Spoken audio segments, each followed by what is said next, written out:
সোমবার রাতে Saudi pro ক্লাবে আল ফাতের বিপক্ষে ম্যাচের ৪২ মিনিটে হেড দিয়ে দারুণ এক গোল করে আল নাসরকে এগিয়ে দেন ক্রিশ্চিয়ানো রোনালদো।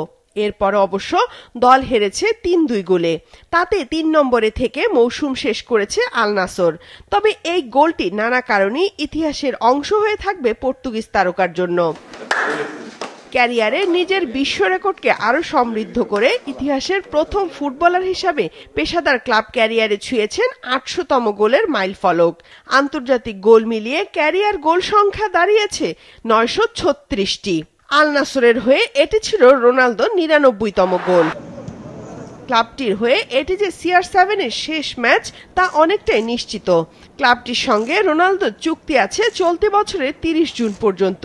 ইনস্টাগ্রামে আল নাসরের জার্সি পরা একটি ছবি দিয়ে CR7 লিখেছেন, এই অধ্যায় শেষ, আর গল্পটা এখন লেখা হচ্ছে। সবার প্রতি কৃতজ্ঞ। ২০২২ সালে কাতার বিশ্বকাপের পর সৌদি প্রো লিগের দল আল নাসরের সঙ্গে চুক্তিবদ্ধ হন পর্তুগিজ তারকা।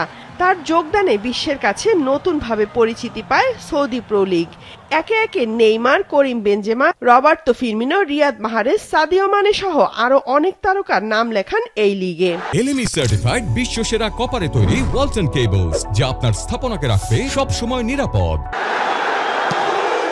অনেক আলোচনার জন্ম দিয়ে সৌদি আরবের ক্লাবটিতে যোগ দিল আল নাসর বড় কোনো শিরোপা জিততে পারেনি। তবে ব্যক্তিগত অর্জনে রোনালদো ছিলেন উজ্জ্বল। ২০২২-২৩ মৌসুমে সৌদি প্রো লিগে ১৬ ম্যাচে করেছেন ১৪ গোল। এরপর ২০২৩-২৪ মৌসুমে ৩১ ম্যাচে ৩৫ গোল করে হয়েছেন সর্বাধিক গোলদাতা। চলতি মৌসুমেও ২৫ গোল করে গোল্ডেন বুট জিতেছেন রোনালদো। বয়স ৪০ চলছে তার।